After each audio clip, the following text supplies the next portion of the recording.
Yorùbá nation.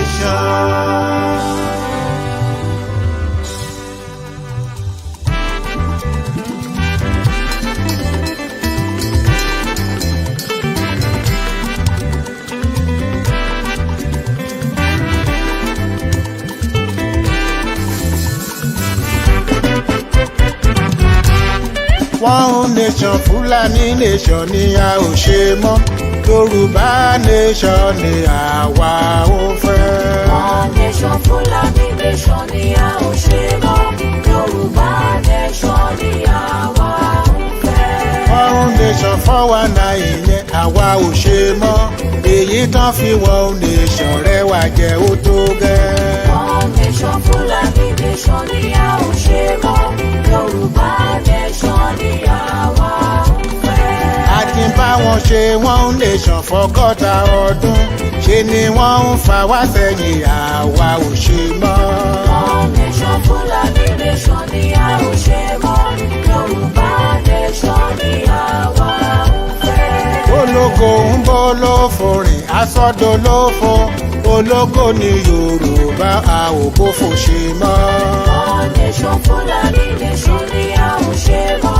Yorùbá nation ni àwa ò fẹ́. Bá o mọ bí a ń rè a mọ bí a ti wá. Èyí a ṣe one nation tó ká padà sílé. One nation, Fulani nation ni a ò ṣe mọ́. Yorùbá nation ni àwa ò fẹ́.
ẹ kú dédé àsìkò yìí gbogbo ẹ̀yin akíkanjú ọmọ Yorùbá ẹ̀yin ojúlówó ọmọ Yorùbá àkàtà níbikíbi tí ẹ wà káàkiri àgbáyé mo kí gbogbo yín o mo kí yín nílé mo kí yín lódì lẹ́yìn odi mo sọ pé ẹ kú bó ṣe ń lọ ẹ̀yin tí ẹ dẹ̀ wà nínú Nàìjíríà lọ́wọ́lọ́wọ́ ẹ kú àmúmọ́ra ẹ kú kó má bàjẹ́ ẹ dẹ̀ gúnlé kó máa rọ́jú bó ṣe ń rárá ayé bẹ́ẹ̀ náà ló ń rẹ ara ọ̀run ẹ̀yin tí ẹ ń wò wá ní Facebook ẹ bá wa pín ètò yìí ẹ rí dájú pé ẹ bá wa pín ẹ bá wa like ẹ àmọ́ ìdí tí ẹ̀yin Facebook ẹ wá rárá lèmi ẹtí wọn báyìí tí ẹ bá wà pẹ̀lú wa ẹ bá wa ṣe ẹ rí pé ẹ pín ẹ̀yin àwọn ti flag wa gidi gan ni o mo ti rí ẹ̀yin tí TikTok ẹ̀yin ò ṣe flag ti yín the more tẹ́ bá ti ń power tap ten like ó máa lọ ní agbára Ọlọ́run ẹ jẹ́ kí n fi àsìkò yìí kí n fi dúpẹ́ lọ́wọ́ gbogbo ẹ̀yin olólùfẹ́ wa pátápátá èmi kọ́ mo fẹ́ sọ̀rọ̀ lénìí mo ní àwọn ọ̀jọ̀gbọ́n ní orí ètò pẹ̀lú mi lénìí tájọ́ máa fọ̀rọ̀ jómi tó rọrọ̀ ẹ jẹ́ kí n bẹ̀rẹ̀ sí ní gbé wọn wọlé ní ọ̀kan òjọ̀kan Yorùbá ní bí iṣẹ́ ò bá pẹ́ ni ẹnìkan ìpẹ́ṣẹ́ gẹ́gẹ́ bí àlàyé tí mo ṣe fún wa ẹ̀yin akíkanjú ọmọ Yorùbá mo ní èmi kọ́ ni mo fẹ́ sọ̀rọ̀ lénìí àwọn ọ̀jọ̀gbọ́n tọ́mọ yóò gbé nínú karahun wọ́n wà lórí afẹ́fẹ́ pẹ̀lú wa àwọn náà lájọ máa fi ọ̀rọ̀ jomi torí ọ̀rọ̀ kí ni Ọmọlúkà lè sọ bó ti jẹ́ pé àwọn kan máa pera wọn ní apèdè má pe tàná kò sẹ́ni tó pèdè tí òun pe tàná irọ́ ló gbogbo ẹ̀ àfi pọ́nra wa lé náà ni ṣùgbọ́n Ọlọ́run kí àwọn kan ó fún wọn àǹfààní wọn á sọ bó ṣe rí àti bó tún ṣe yẹ kó rí gbogbo ẹ̀ náà máa mú papọ̀ tán dẹ̀ máa sọ di odidi Ọmọlúkà mi ò dédé ń gbèyàn sórí ètò mi kí n tó lè gbé ẹ wá máa mọ̀ pé n tó fẹ́ wá sọ ẹni ó ní eléyìí tó yìnbó pè ní capacity àti ṣiṣẹ́ lórí ẹ̀ láti tú àti láti mú kúnkún dùn òtítọ́ tó wà ńbẹ̀ àti mú jáde. Ẹ gbà mí láyè jẹ́ kí n máa kí bàbá mi tí gbogbo yín ti mọ̀ ẹ̀gbọ́n wa ni bàbá náà jẹ́ fún wa aṣíwájú náà jẹ́ fún wa nínú ìrìn àjò yìí nínú ìjàngbara yìí ẹni tí gbogbo yín mọ̀ ni ẹ̀yin tí TikTok ẹ má wọrí o ẹ lè má rí wọn bọ̀ tẹ́ máa gbóhùn wọn àwọn ni bàbá wa comrade lèmi ń pè wọ́n àti jàngbara comrade Káyọ̀dé Emola mo kí yín pé ẹ̀ka ẹ bá wa kí àwọn ọmọ Yorùbá jẹ́ kán gbóhùn yín kán tiẹ̀ gbóhùn yín. ẹ kálẹ́ Ọmọlúkà ẹ kálẹ́ ẹ̀yin tẹ́ ń wò wá Ọlọ́run á túbọ̀ máa fún yín ní okun àti agbára sí ẹ ṣé gan bàbá mi. àdúpẹ́ ẹ ṣé mo dúpẹ́ ẹ ṣeun. bákan náà kì í ṣe àwọn nìkan náà wà pẹ̀lú mi tí bá sọ pé mo ní àwọn ọ̀jọ̀gbọ́n mo ní wọn mo fi wọ́n sọ̀rọ̀ àǹdí ara mẹ́rin wọ́n yapa sí Ọmọlúkà lọ́wọ́ bàbá mi kan náà wà níbí wọ́n jẹ́ ọ̀jọ̀gbọ́n nínú ètò ìṣèlú wọn kàn ń ṣe mi ò lè sọ pé wọ́n jẹ́ ọ̀jọ̀gbọ́n lásán wọ́n jẹ́ ọ̀jọ̀gbọ́n nínú bá a ṣe ń to ìlú bá a ṣe ń ṣe ìlú òye yìí ó yé wọn wọ́n dẹ̀ já síwájú fún wa náà nínú ìrìn àjò yìí àwọn ni bàbá wa tẹ́ ti mọ̀ bákan náà wọ́n ti ń sọ̀rọ̀ tọ́pọ̀lọpọ̀ dẹ̀ ń gbé kúdòsì fún wọn pé iṣẹ́ ni bàbá yìí ṣe àwọn ni dádì wa máa gbé àwọn náà ní comrade mi ò ní fi honorable sínú ẹ̀ lénìí máa fi ìyẹn sẹ́gbẹ́ kan náà tí mo dẹ̀ mọ̀ pé ẹni yìí ni wọ́n ẹni ọ̀wọ̀ ṣùgbọ́n lénìí àjìjàgbara ni wọ́n ibẹ̀ la fẹ́ lọ àwọn náà mo fi comrade Adékúnlé Adélẹ́yẹ àwọn náà wà pẹ̀lú wa ẹ bá wa kí àwọn aráalé káwọn náà gbóhùn yín sà. ẹ kú ilé o ẹ̀yin aráalé ẹ̀yin ìrònà àti pàápàá ẹ̀yin tẹ́ wà nílùú Nàìjíríà ẹ kú ìrọ́jú o ẹ kú ìrọ́jú gbogbo ohun tó ń ṣẹlẹ̀ ẹ ṣé. ẹ ṣeun àdúpẹ́ bàbá mi comrade Adékúnlé Adélẹ́yẹ mo kí yín lẹ́ẹ̀kan sí gbogbo ẹ̀yin tẹ́ wá ń wò wá bóyá YouTube lẹ tí ń wò wá ní bóyá Facebook ẹ bá wa pín ètò yìí ẹ jẹ́ kó rìn ẹ jẹ́ kó débi tó yẹ kó dé ẹ má dẹ̀ gbàgbé ẹ máa ta pàwátá ẹ máa láìkí ẹ bẹ́ẹ̀ bá ṣe ń láìkí ẹ làwọn tó ní platform máa gbé lọ bá àwọn tó ẹ wá wo ètò yìí àwọn èèyàn fẹ́ràn ẹ ó ń dùn ẹ gbọ́ o bó ṣe máa lọ nìyẹn ṣùgbọ́n tẹ́ ẹ bá débẹ̀ tẹ́ ẹ ṣí ẹ tẹ́ ẹ dẹ̀ like wọ́n á rò pé àwọn èèyàn ní interest kò ní rìn kò ní débi tó yẹ kó dé now ẹ jẹ́ ká wá kan lu agbami ètò Yorùbá ní adédi iṣẹ́ má ṣe àgbà ọ̀lẹ ẹ máa gbà mí bí mo ṣe rí lẹ́yìn ni òtòrí ẹ mọ̀ pé mi ò gbóyìnbó mi ò dẹ̀ wá láti compete pẹ̀lẹ́yìn bàbá mi méjèèjì wọ̀nyí torí mo mọ̀ pé Ọlọ́run kẹ́yìn ni so mi ò wá compete pẹ̀lú yín ẹjọ́ ẹ gbà mí torí mi ìjọba England ọmọ Yorùbá lè ní ẹjẹ́ kí n sọ Yorùbá tí bá ní mo fẹ́ máa gbé gbá ti ọ̀dọ̀ ti olóyìnbó dé kí n má lọ jáàmù lọ́nà so ẹ jẹ́ kí n gbé ní ti èdè tiwa ẹ wá jẹ́ ká kọ́ lu agbami ètò lẹ́kùnrẹ́rẹ́ máa lọ sọ́dọ̀ bàbá mi Emola ẹjọ́ ẹ̀yin ni mo fẹ́ tẹ̀ kẹ́ kọ́kọ́ bá mi ṣe àlàyé mo rí pé àwọn kankan lọ tí ọ̀pọ̀lọpọ̀ àwọn èèyàn ò dẹ̀ káràmásìkí níwọ̀nba tó dẹ̀ yé mi mo rí pé n tó ní impact lórí ọ̀rọ̀ àwọn ènìyàn tó ń gbé láwùjọ ni ẹ̀kílẹ̀ ní nǹkan náà ó ní ọ̀rọ̀ ìkànìyàn ètò ìkànìyàn tí òyìnbó ń pè ní census ó ní àwọn ibi tó ká mi lára dé ó ní àwọn nǹkan tó ti ṣẹlẹ̀ sẹ́yìn tàbí rí ìfẹ́ tiẹ̀ lórí ọ̀rọ̀ census to my own belief ó wà lára nǹkan tí state ò fi tó lọ́dọ̀ wa ó wà lára nǹkan tí local government ò fi tó lọ́dọ̀ wa ó wà lára nǹkan tí a fi ń gba owó tó ní ọ̀dọ̀ wa ń bí tó dẹ̀ jẹ́ pé àwa gbọ́ngàn là ń gbówó yẹn lọ ṣùgbọ́n àtẹ̀yìnwá àṣẹ̀wọ̀ wá ní local government wá kéré wọn pín kékeré so àwa discover pé wọ́n ìjọba àpapọ̀ fẹ́ ṣe the same census lọ́dún yìí ṣùgbọ́n wọn ò polongo ẹ̀ tó bó ṣe tọ́ àti bó ṣe yẹ káwọn èèyàn lè múra sílẹ̀ ọ̀pọ̀lọpọ̀ wà nínú oko níjẹ́ pé odidi oṣù méjì wọn ò kí ń wá sáàárín ìgboro gbogbo kíní wọ̀nyí làwọn àrò tí mo fi sọ ẹ̀yin bàbá mi wọ̀nyí kí ni a fẹ́ ṣe lórí ọ̀rọ̀ yìí lóòótọ́ làwọn ọmọ Yorùbá sọ pé a fẹ́ dúró gẹ́gẹ́ bí orílẹ̀-èdè níwọ̀n ìgbà tá a dẹ̀ fi wà nínú Nàìjíríà tá àti ìjáde tán kí ni ká ṣe lórí ọ̀rọ̀ yìí ibi tí màá fẹ́ kọ́kọ́ mẹ́nu bà ní wípé ẹ bá wa túmọ̀ in tí population census in tó jẹ́ ẹ bá mi ṣe àlàyé àtàwọn àǹfààní tó wà bẹ́ẹ̀ bá mi ṣe àlàyé fáwọn ọmọ Yorùbá ẹ jẹ́ kán kọ́kọ́ gbọ́ lẹ́nu yín bàbá mi Comrade Káyọ̀dé. Ẹ ṣe gan lórí ọ̀rọ̀ ìkànìyàn tó ń wáyé so ó yẹ kó wáyé ní on the 29th of March ní oṣù yìí so in about 2 weeks time ló yẹ kó bẹ̀rẹ̀ ṣùgbọ́n I think láàárọ̀ yìí wọ́n ti postpone yẹn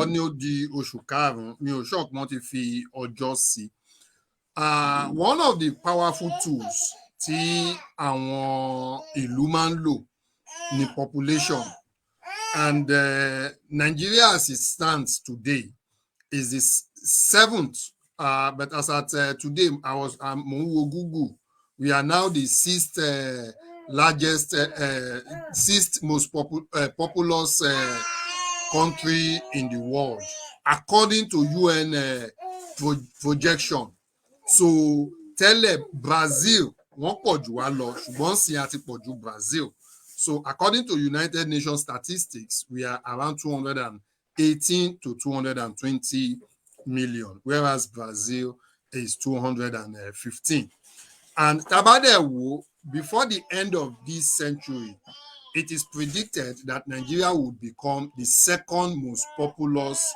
country in the world after India.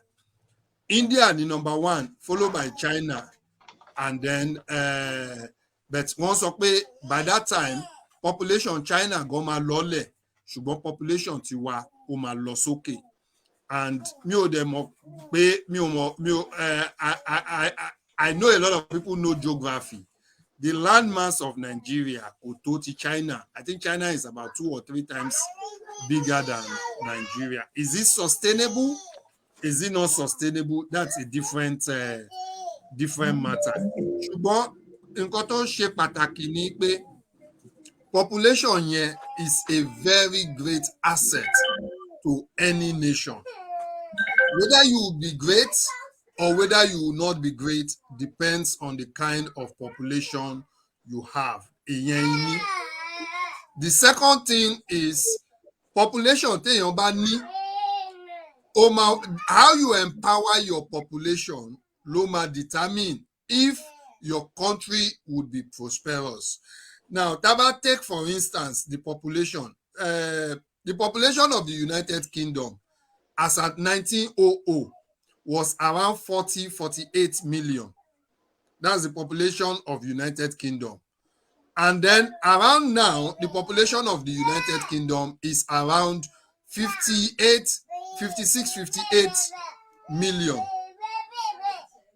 Roughly 60, 70 million.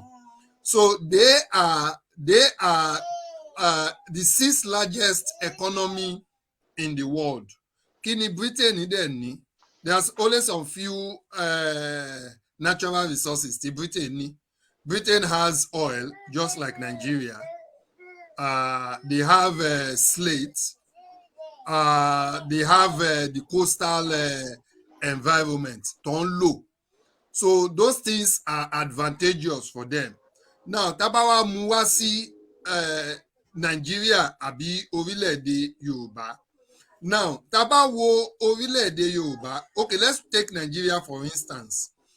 As far back as that same 1900, when Britain's population was around 45 million, our population was just about 15 million.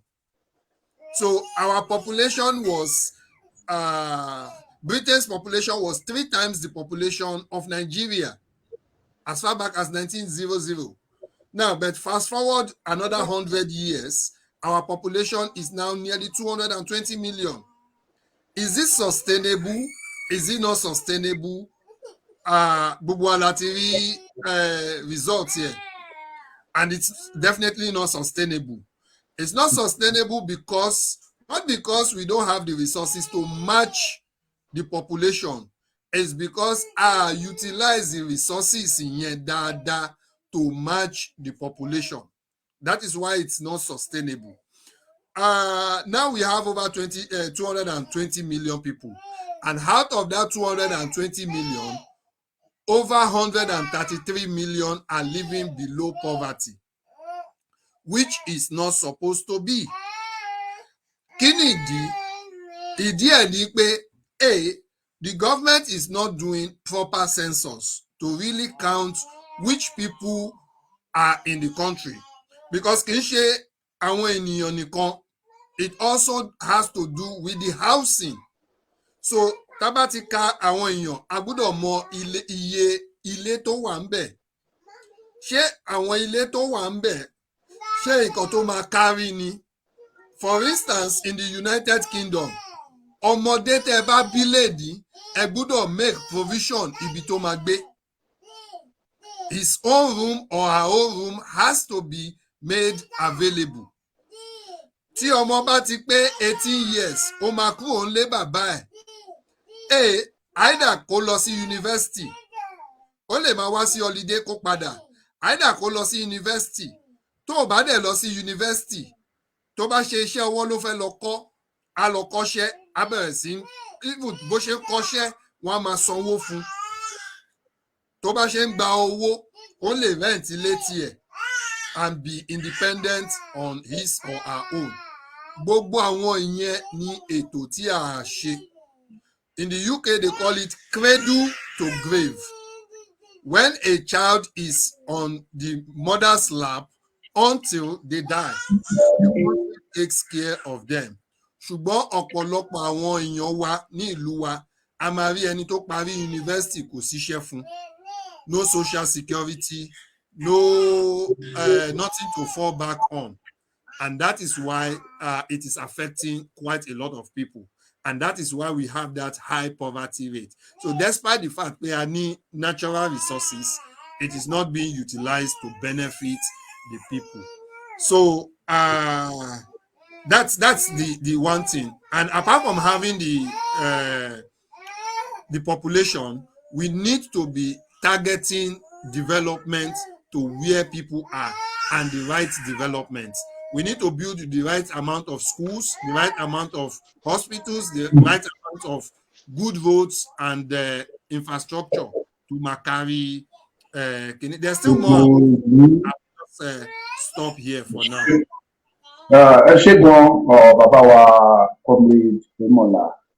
Mo padà sọ́dọ̀ dádì wa, bàbá wa, ẹ̀gbọ́n wa, èèyàn wa, Comrade Adékúnlé Adélẹ́yẹ.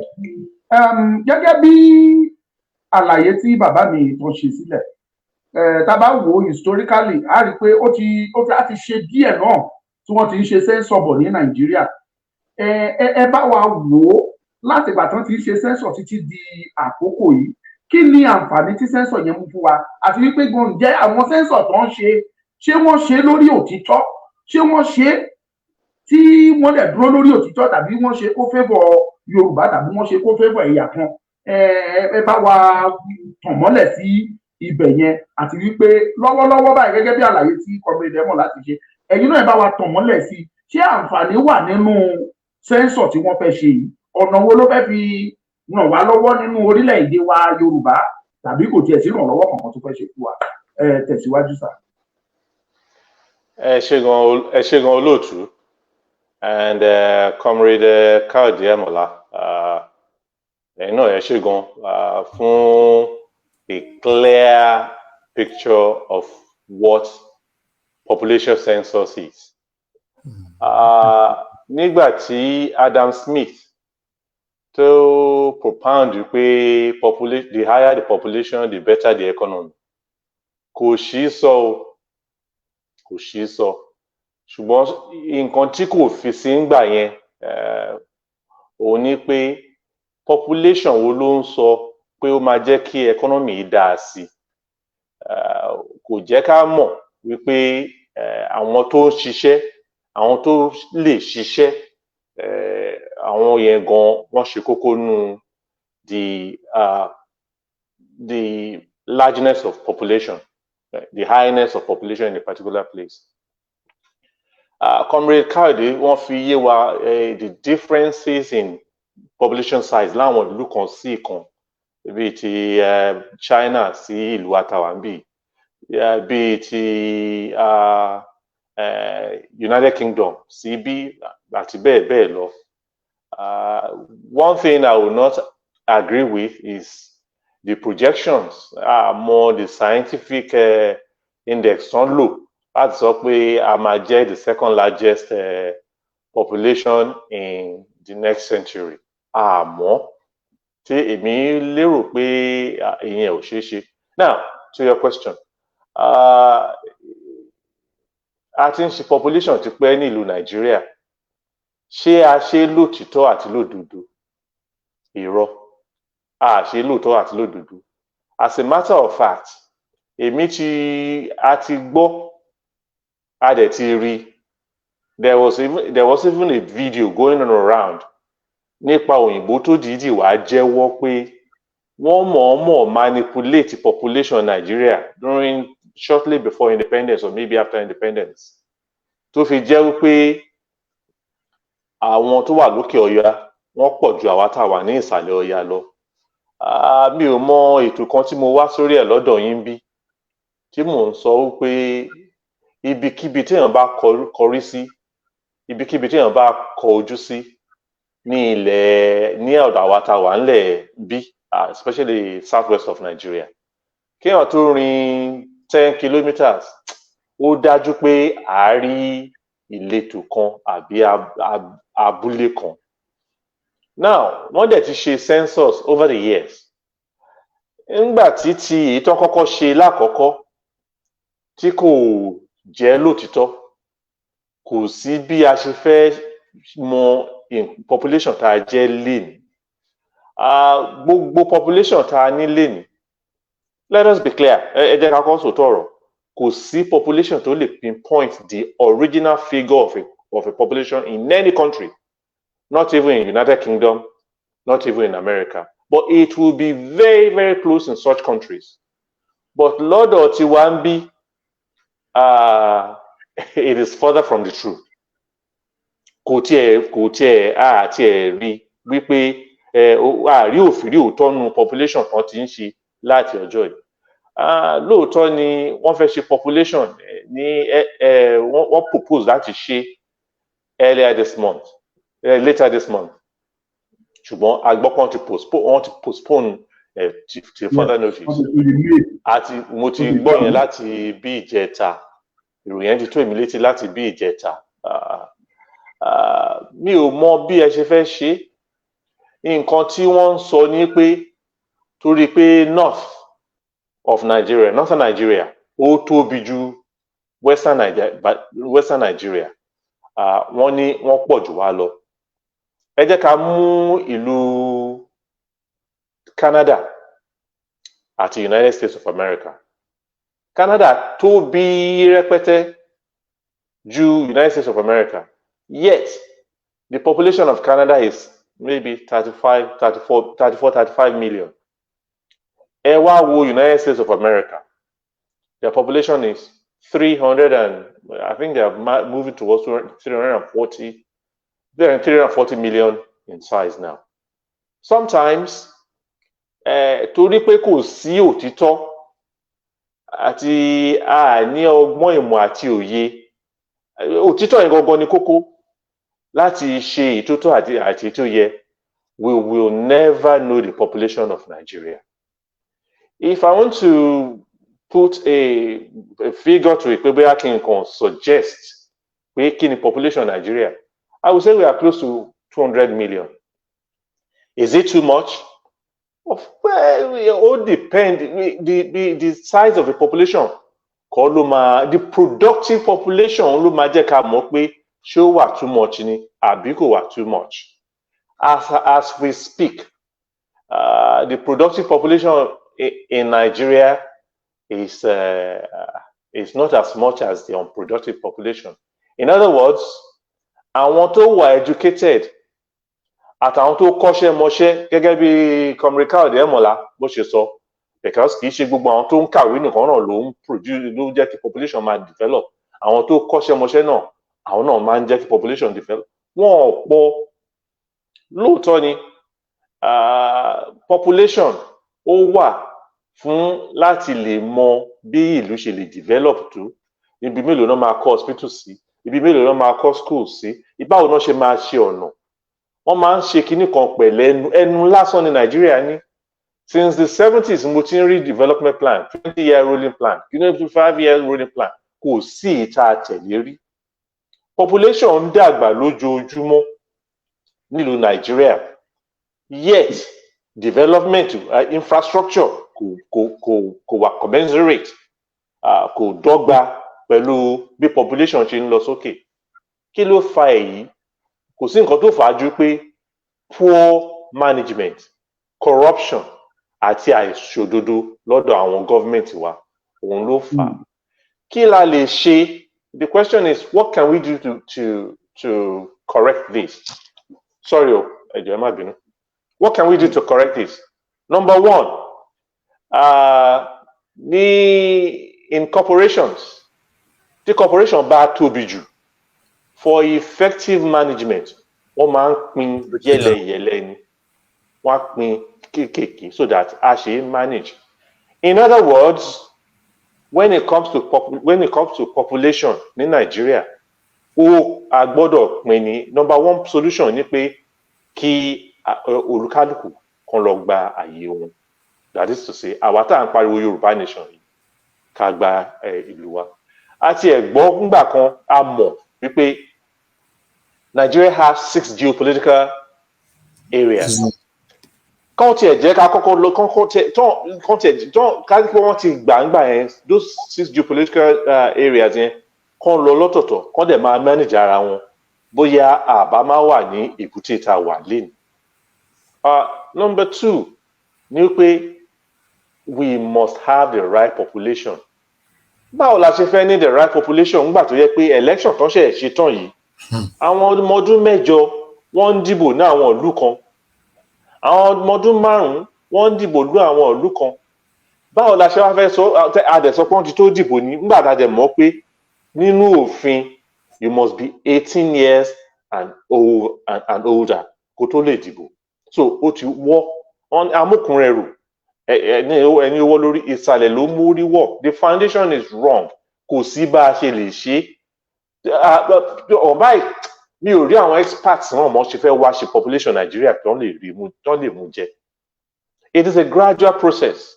Bóyá tí a bá kọ́kọ́ pín ìlú yẹn náà, kí Yorùbá nation lọ ní tiwọn, káwọn Biafra lọ, àwọn tó wà ní middle belt kan lọ, àwọn tó wà ní north kan lọ, àwọn tó wà ní south kan lọ, bóyá olúkálùkù lè wá bẹ̀rẹ̀ sí manage population ààrẹ. Number 2, one of the ills of rántí pé Comrade Emola sọ pé it helps with development and all that. Yes, it is true. Ẹ wo, instead kí population tiwa kó ràn wá lọ́wọ́ kó help development, what it is creating is shanty cities, shanty towns. Lagos State is the number 1 shanty state in the whole of Africa. Number 1. Àwọn sọ pé Lagos State ti dàgbà. Yet it is the number 1 ẹ lọ wo àwọn tó ń gbé shacks. Ẹ lọ wo àwọn kí ló ń pè shacks, àwọn ilé bóyá tó ń fi páànù kan tó ń fi gbá pọ̀. A máa ń rí wọn dáadáa ní Kenya, a máa ń rí wọn ní India, a máa ń rí wọn ní Brazil, a máa ń rí wọn ní South Africa, a máa ń rí wọn káàkiri. But Lagos State òun ni number 1 shanty town in Africa. Kí la lè ṣe láti reduce eléyìí? Ní pé we can stop rural urban migration. Àwọn Èkó sọ pé àwọn làwọn ṣe kíní jù, àwọn làwọn ṣe kíní. Tí àwọn olúkálukú àwọn tó wà l'Ékòó tó bá padà sílùú wọn, tó bá lọ bẹ̀rẹ̀ sí develop ìlú wọn, ẹ rí i pé Lagos State á ṣe máa grow náà, but àwọn ìlú míì náà á grow. Nígbà kan tí mo run to be the governor of Ondo State, one of the things I wanted to do was create an alternative city to Lagos. And how was I going to do this? Create a totally new town. Tí mo pè ní Àjọdá. Àjọdá yẹn ó máa wà ní south of Ondo State. at the coastline or at the Atlantic coast.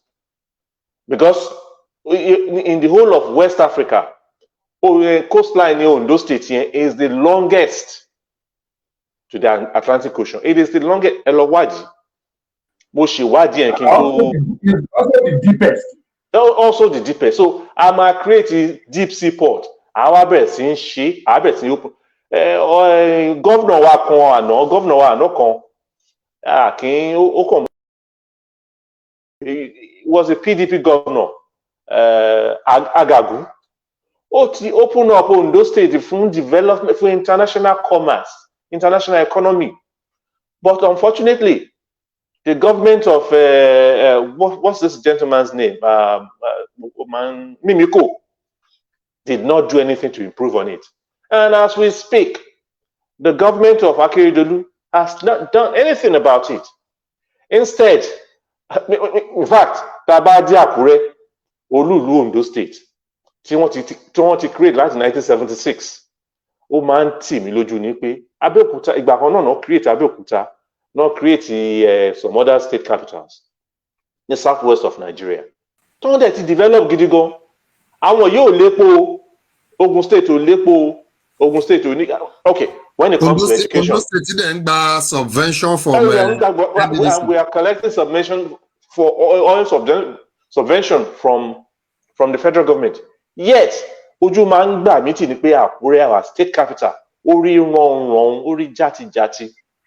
Nídìí èyí, mo tún fẹ́ introduce, my intention was to introduce regeneration. Regeneration tí mo sọ yẹn, ayé comrade Káyọ̀dé Ẹmọ̀lá, wọ́n máa ń ṣe from time to time ní UK. Tó bá rí pé ibì kan ti fẹ́ di crime ti fẹ́ pọ̀ jù níbì kan, ibì kan ó ti ń wà dilapidated, ìtọ́jú ò sí ńbẹ̀. Wọ́n á wo palẹ̀, wọ́n á redesign gbogbo area yẹn. I wanted to introduce it in Ondo State. Torí pé 2 years earlier, mo ti try láti mú lọ sí Lagos State kan ṣe regeneration yẹn. So gbogbo nǹkan báwọn yìí ló ń ran ìlú lọ́wọ́ láti get a good, healthy and vibrant population. Kì í ṣe bá bá fẹ́ ṣe population census yìí, wọ́n gbọ́dọ̀ mọ iye obìnrin, iye ọkùnrin, àwọn tó ní physical challenges, àwọn tó kàwé, àwọn tó ò kàwé, àwọn tó wà nínú ẹ̀wọ̀n, àwọn tó ti ṣẹ̀wọ̀n rí, àwọn oríṣiríṣi náà máa kà so that a mọ̀, a lè project ní ìlú UK, ní ìlú America, ní ìlú Canada, ní ìlú Germany, àti all other recognized democracies. Every election, wọ́n lè sọ pé àwọn figure báyìí ló qualify láti dìbò. But àwa níyẹn, ẹlòmíì àìmọye tó wà níbi iṣẹ́, àìmọye àwọn civil servants tó wà níbi iṣẹ́ tó ń dìídì gauge wọn wálẹ̀, àìmọye orúkọ àwọn tó agbábọ́ọ̀lù wa, ẹ jẹ́ ká sọ, ẹ jẹ́ ká bára sòtọ̀ ọ̀rọ̀, àwọn agbábọ́ọ̀lù wa, àwọn under 17 wa, under 37, under 30 ni wọ́n, àwọn under 21 wa, under 40 ni wọ́n. So báwo la ti fẹ́ get the right figure? It is part of the ills of our society. I'm sorry to say, kò possible ká ní the right population. The first thing tá kọ́kọ́ máa ṣe tó yẹ ká ṣe ni pé èmi á fi àsìkò yìí encourage àwọn tó ń pètèpèrò láti kúrò nílùú Nàìjíríà bí àwọn Biafra àtàwọn Yorùbá nation kán múra sí so that a lè manage ara wa effectively. Ẹ ṣé olóòtú. Ẹ ṣé gan bàbá mi, mo dúpẹ́ lọ́wọ́ yín. Ọ̀rọ̀ lẹ́tí gbọ́ yìí o, ẹ̀yin ọmọ Yorùbá, bó ṣe ń ta mí lára, àṣebẹ̀ náà ni mo rí àwọn tí ó ká lára gan ju èmi fúnra mi lọ. Ẹ jẹ́ n padà sọ́dọ̀ bàbá mi Ẹmọ̀lá. Comrade, mo fẹ́ kí ẹ bá mi yànnàná pọ́ìntì tí mo béèrè yẹn. Mo fẹ́ kẹ́yìn náà fi ojú sunùkùn ọ̀dọ̀ tí yín náà kẹ́ fi wò. Ǹjẹ́ a lè sọ pé wọ́n ti ṣe ìkànìyàn tó mọ́yán lórí ní orílẹ̀-èdè tá a pè Nàìjíríà yìí? Ǹjẹ́ wọ́n ti ṣe rí gẹ́gẹ́ bí àkọọ́lẹ̀ tí òyìnbó pè ní credible census? Ṣó ti wáyé rí nínú Nàìjíríà bí ìtàn sọ wípé àwọn, because ndébìkà aráwọn census tí wọ́n ṣe tí wọ́n padà cancel ẹ̀ tí wọ́n ní kàn ṣe míì torí pé wọ́n ní màkàrúrù pọ̀ nínú ẹ̀. Gẹ́gẹ́ bí òye ti yín, ìwọ̀nba ni ìwé táwa tún kà dé ọ̀dọ̀ ti ẹ̀yin náà ẹ bá mi fojú sùnùkùn wò ǹjẹ́ a lè sọ yìí pé credible censor tó ti wáyé ní Nàìjíríà rí torí kò yé mi bí Kánò ṣe pọ̀ ju Èkó lọ tó dẹ̀ jẹ́ pé ojoojúmọ́ ni wọ́n ń tú yáyá wá sílùú orílẹ̀-èdè Nàìjíríà ẹ bá mi ṣàlàyé bẹ́ẹ̀ yẹn kó yé mi sàrẹ́ ṣe. ẹ ṣe gan inú mi dẹ̀ dùn fún ìbéèrè tẹ́ béèrè yẹn láti ìgbà tán ti ṣe Nàìjíríà mi ò tí bá sọ pé láti independence mi ò lè sọ pé a ti ní credible census even èyí tí àkọ́kọ́ tán ṣe tí Lugard ṣe ní 1914 tó ní we are around 16-17 million èmi rò pé guesstimation ló ṣe guesstimation dẹ̀ ó wáyé pé àwọn tó wà ń bí a lè rò pé bóyá iye báyìí báyìí ni wọ́n so ẹ jẹ́ ká kàn sọ pé iye báyìí báyìí ni wọ́n and ṣé Aaron Smith tó pè ní around the 1950s late 50s ìgbà tó fẹ́ ṣe election tó ní kó lọ ṣe census tó ní wọ́n they rigged the population of the north just to make them feel as if they are more ìyẹn ò ní kí number tó rí ní election gan pọ̀. And after that time, we've seen several census tó ń ṣe ní Nigeria, which has not been credible. Wọ́n ṣe kan ní 2006 during Obasanjo time. And one of the things tèmi máa ń wò ni pé why tó ṣe jẹ́ pé ìgbà tí àwọn adarí bá ti fẹ́ parí ló máa ń wò pé ẹ jẹ́ ká ṣe census. Why not do it when you are coming into power and do a credible census so that you can know how to direct your policies, your government policies. Why do a census? Even if Buhari, you want to do a census in the same month you are doing election. I mean, it doesn't make sense. And now you are shifting it to the same month you are preparing to leave power. Why the hurry? Ṣé nǹkan kan wà ń bẹ̀ ni tí tó yé wa? Why not do a proper planning? Because census ń ṣe nǹkan tí a kò lè is a big thing. And what is our policy for census? The last one we've had is the last 16-17 years. So ìgbà tó dé láti 2015 kí ló dé tó ṣe census ní 2016 kí ló dé tó ṣe ní 2017 after the fact that they did one in 2006 during the Obasanjo time. So àti ní credible census. So even figure Tony, we are 220 million roughly. Àmọ́ bóyá lóòótọ́ la tó 220 million. Àmọ́ bóyá we are just 150 million. Although ní election tó ṣe ìṣẹ̀lẹ̀ tán, they said over about 90 million or 120 million ló wà registered. Now, we know that there are underage registration, and we know that there are multiple registrations. Wọ́n lè register lẹ́kọ̀ọ́, kó tún lọ register ní Abia, kó tún lọ register ní Enugu, kó register in different places. So, there are multiple registrations. How can you fight those type of crime? Because ìdí ẹ̀ ni tí you have a lot of ghost workers. Every èèyàn tó ti retire láti 10 years ago, but somebody else is still collecting their salary. And that is because there's no proper data management. So there needs to be a proper registration of birth and registration of death, which you can use to gauge your population. And then you now look, iye àwọn èèyàn mélòó ló ń gbé ní ilé yìí ní the last time tá a ṣe census. Iye àwọn èèyàn mélòó ló ń gbé ní ilé yẹn sìn? Was it 2-bed house ní 10 years ago? Ṣé wọ́n ti redevelop ẹ̀ tó ti jẹ́ 3 or 4 or 5-bed house? Àwọn èèyàn mélòó ló ń gbé bẹ̀? Those are the kind of things we need to know during a census. I am aware, nígbà tó ṣe the last census, which was around 2006 or 7, Lagos State also rolled out some mechanisms. So bí federal government ṣe tiwọn, Lagos State government also did their own census to corroborate, to say, okay, iye èèyàn tẹ̀yin bá ní, iye èèyàn táwa ní. Now, what can Yoruba Nation do in this aspect? Our no, Oyekale, in some way or another, get the population, because a lot of Yoruba Nation supporters, they will tell you, we are 50 million. We are 60 million. We are 80 million. So all these are just guesstimates. We need to be able to identify, okay, iye àwa tá wà ní Yorùbá nation lélẹ̀, and it's broken. The Yoruba land is broken down into components: states, local government, wards, and whatever. Ó yẹ ká lè ní mechanism in place nsìn to be able to, within ourselves, conduct a proper census in Yoruba land and to know who are those who are living in Yoruba land, because your human capital is your, Honorable Adekule ṣe sọ, your human capital is your enormous resources, because if you develop that, you'll need the natural resources, and that is what the Europeans and the Americans have discovered. They have so much empowered their population to what their population gives back to the government daily, weekly, monthly, annually, or do anything tí natural resources lè fún yàn.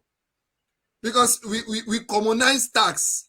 Tabawo tax, for instance, an average European, or let's say British, pays at least £5,000 in taxes every year. And that is because they earn good money. When you pay 5,000, multiply it by 10 million. We have about 30 million workforce. Multiply it by 10 million, then you are getting good money. But look at our own. When you now have over 130 million Nigerians living in abject poverty, it shows that these people cannot even feed. When they cannot feed, how will they pay tax? It means that a sizable proportion of your resources is already going down the drain. You have nothing to take care of that generation, and you have nothing to take care of the next generation. And that population will end up giving birth to the next generation of poor people. And that is why we are breeding poverty in that land. Nigeria is desperately poor. Desperately poor. And the only thing that can salvage that country now is a total disintegration, and let people go and manage their population, manage their resources, which is the human resources, and give the people the good life that they desire. Eshegon.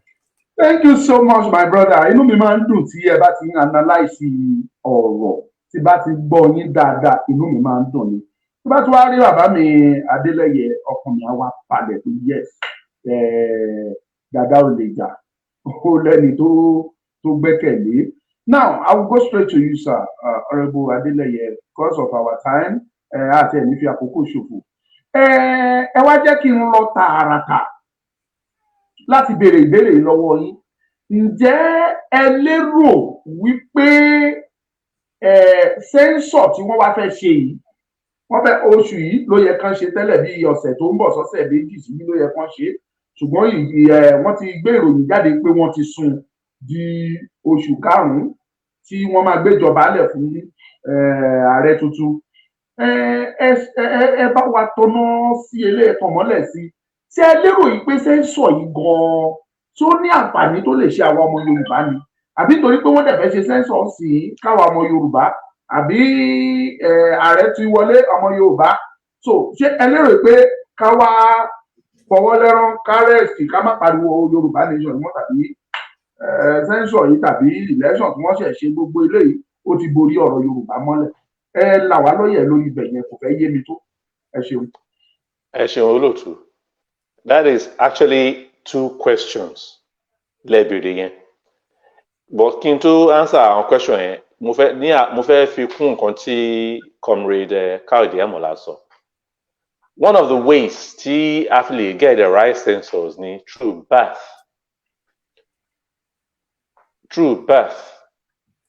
Nígbà tó jẹ́ pé a rí hospital, a kò sí enough hospitals, a sì ń rí àwọn tó sì ń bímọ sínú kitchen, a sì ń rí àwọn tó ń bímọ sí ọ̀dọ̀ àwọn eléwé ọmọ, a sì ń rí àwọn tó ń bímọ sí ìgbèríko tó jẹ́ pé àti ẹ̀ wọn ní they will not well counted, they are not accounted for.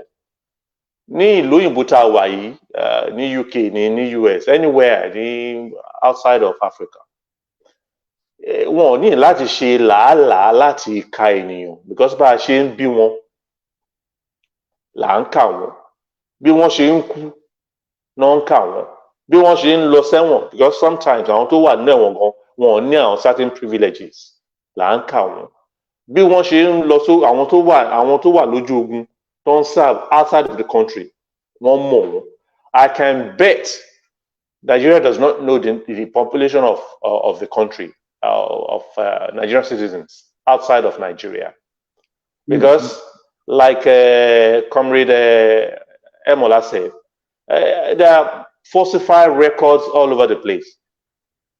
Àìmọye ẹni tó ní passport méjì mẹ́ta, àìmọye ẹni tó ní ìwé documents méjì mẹ́ta. So it is, we can never have the right right number. To your question, any kí láǹfààní this upcoming census don't ti sọ pé ó máa wáyé ní May or whatever they choose to announce it. Kí láǹfààní orógbó ni mo rí bí orógbó, wọ́n ní apá kò láwẹ́, àjẹ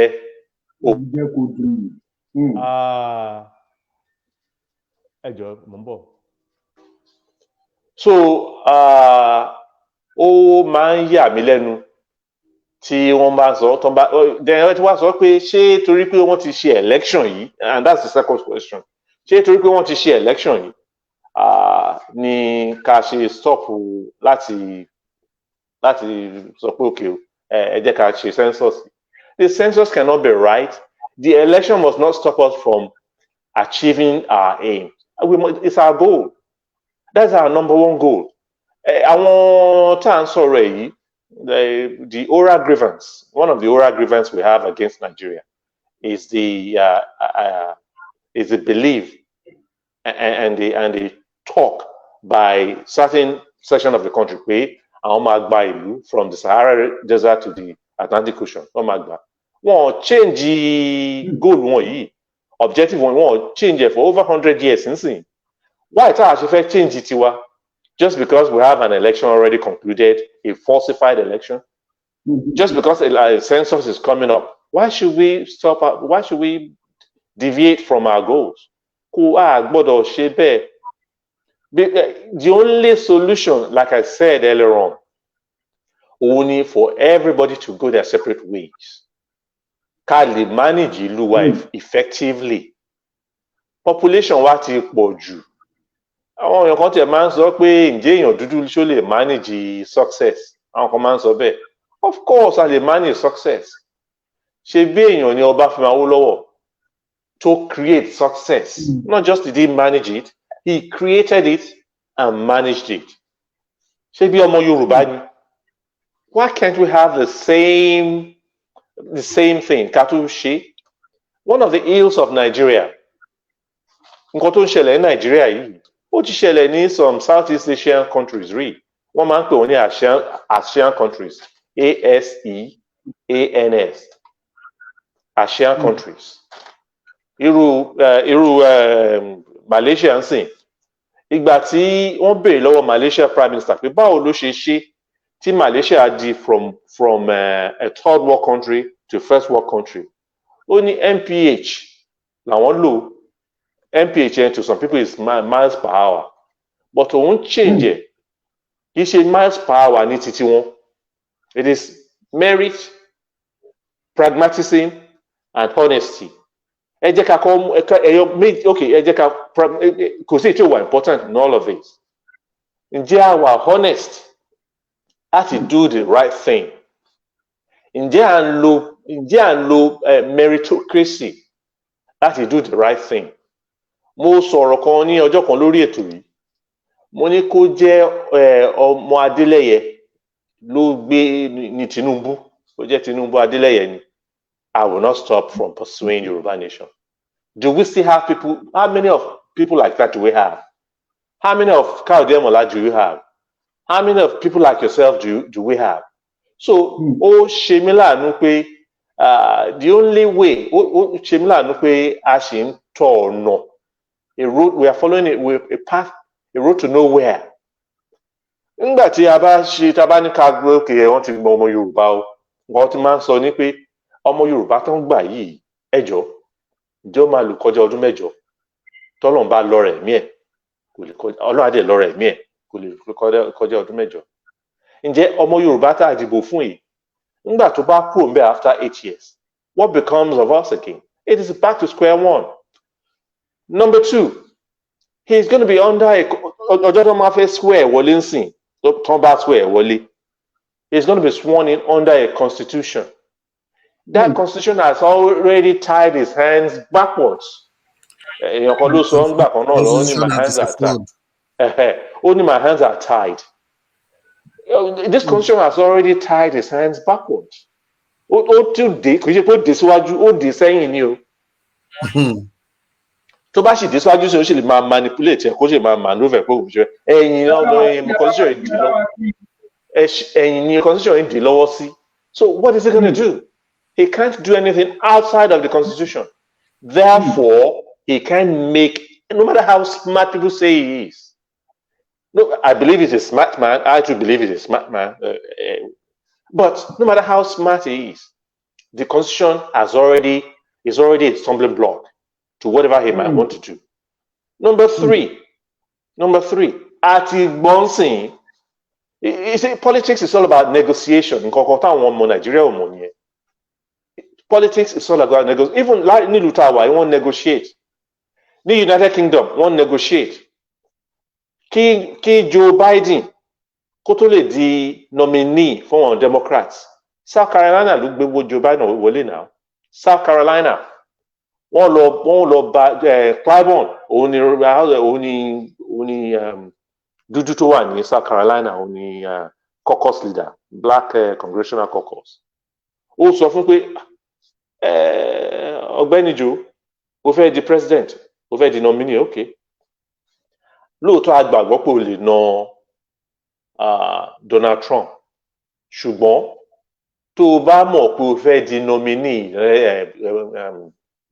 Democratic Party, you must have a black person, be it a woman, be it a man, as your vice presidential candidate.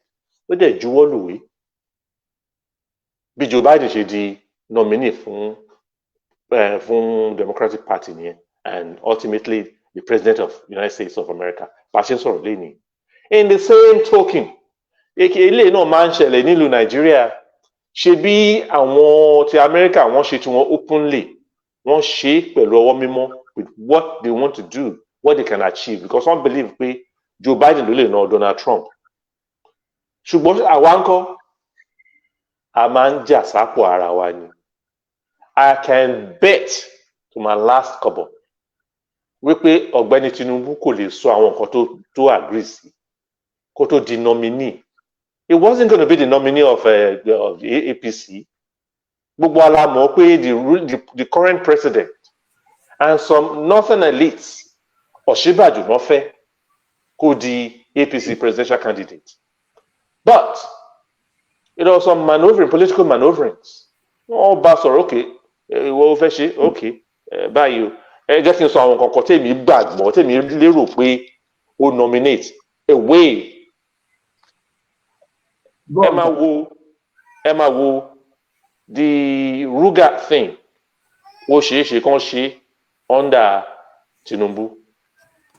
The waterway bill. Ó ṣeéṣe kán under Tinubu. restructuring wọ́n máa ní àwọn ò gbọ́dọ̀ gbọ́ restructuring ó ti sign it. All these three things are very important. Ká tiẹ̀ wá sọ pé kò ṣe àwọn kan wọ̀nyí tí mo mọ̀ pé ó ṣe tẹ́mi mọ̀ pé ó ti sign àwọn document wọ̀nyí. He has participated in all those negotiations. Torí mo ti gbọ́ inside source mo ti gbọ́ pé ó ṣe àwọn kìnìún wọ̀nyí. Ká tiẹ̀ wá sọ pé kò ṣe, the only solution to growth self-determination ni káwa ọmọ Yorùbá ká kúrò ní ìlú Nàìjíríà, ká má tanra wa mọ́, ká má tanra wa jẹ. Àsìkò ń lọ, gbogbo àwọn tó dúró sórí fence tó jókòó sórí fence ẹ jábọ́ sí sọ́dọ̀ progress sọ́dọ̀ òótọ́. Àwọn kan tiẹ̀ máa ń sọ wọ́n ní ṣé kìíní ṣe ṣá. What that tells me ni pé they want it. Ṣé kìíní ṣe ṣá. Ó máa a máa gbà a máa separate but kò tí ì yá. What that tells me pé àwọn olè, those are traitors. Àwọn tó ṣì ń fẹ́ máa rí jẹnu màdàrú yìí ló máa sọ pé kò tí ì tó a máa separate but kò tí ì yá. Ṣe rí pé àwọn oríṣi èèyàn méjì mo ti sọ ń sìn, but ṣe rí àwọn tó wá sọ pé ó ṣeé ṣe a gbọ́dọ̀ ṣe ni nísinsìnyí no going back. Those are the brave Yorùbá people tí inú mi dẹ̀ máa ń dùn sí tí n bá ti ń bá wọn sọ̀rọ̀. Àwọn èèyàn bíi tiyín yìí, àwọn èèyàn bíi Comrade Emola, àwọn èèyàn àti bẹ́ẹ̀ bẹ́ẹ̀ lọ, Sunday Igboho, Baba Akintoye. So these are the people I look up to you guys. Torí pé ẹ gbàgbọ́ pé a gbọ́dọ̀ gbà ibẹ̀, that's where I stand. That is where I stand. And that's why we should all stand. Ká gba orílẹ̀-èdè Yorùbá, ká lè ní a máa ní original population. Comrade Emola sọ kíní kan lẹ́ẹ̀kan, ó ní ìgbà kan ṣe population census tí federal ṣe ní 2006. Ó ní àwọn Lagos state náà ṣe tiwọn ní the same year, about the same time. I can bet tá a bá béèrè pé kí ni differences in population ti federal àti ti state carry out in Lagos state at that time. Disparity it will be minimal because Lagos state ló ní fẹ́ tara wọn short torí ti nǹkan tó máa gbà lọ́dọ̀ federal government. They will not give us the right population. Tó bá ń ṣe population, kí làwọn basic questions tó yẹ kó máa béèrè? Kì í ṣe age nìkan, kì í ṣe gender nìkan, kì í ṣe ọmọ tó ti bí nìkan. Gbogbo ìwé tó lọ náà wà important. Níbo ló ti gbé rí in the last 5 years? Níbo ló ti where do you see yourself in the next 5 years? Gbogbo kíní wọn questions oríṣiríṣi. Iṣẹ́ wo ló ń ṣe lọ́wọ́? Ṣé o ti ṣiṣẹ́ rí? Ṣé ìyàwó mélòó ní? Gbogbo ó pọ̀ àjáǹtì rẹ̀rẹ̀. Questions wọ́n béèrè láti determine, láti lè fún wa ní the correct data that a government can work with. So nǹkan tí ó ṣẹlẹ̀ ní a lè rí the right population census. Ẹ má jẹ́ ká gbójúlé Tinubu ọmọ Yorùbá tán, ọmọ Yorùbá ni. Báwo àwọn kan sọ pé kì í ṣe ọmọ Lagos state, I don't care. Ó ṣe ọmọ Lagos but ọmọ Yorùbá ni àbí? But Yorùbá ni, and I don't even care. Kó tó wá jẹ́ ọmọ Adeleye Agungunla. But the point is we must come together as one unit, as one nation, indivisible. Ká pursue Yorùbá nation. Kó má pẹ́, kó má jìnnà rárá. Ẹ ṣé Honorable Adeleye, Comrade Adeleye rárá ẹ ṣé gbọ́dọ̀. Ìdá òtítù kò sílé náà tí ò lọ. Má padà sọ́dọ̀ bàbá mi Emola.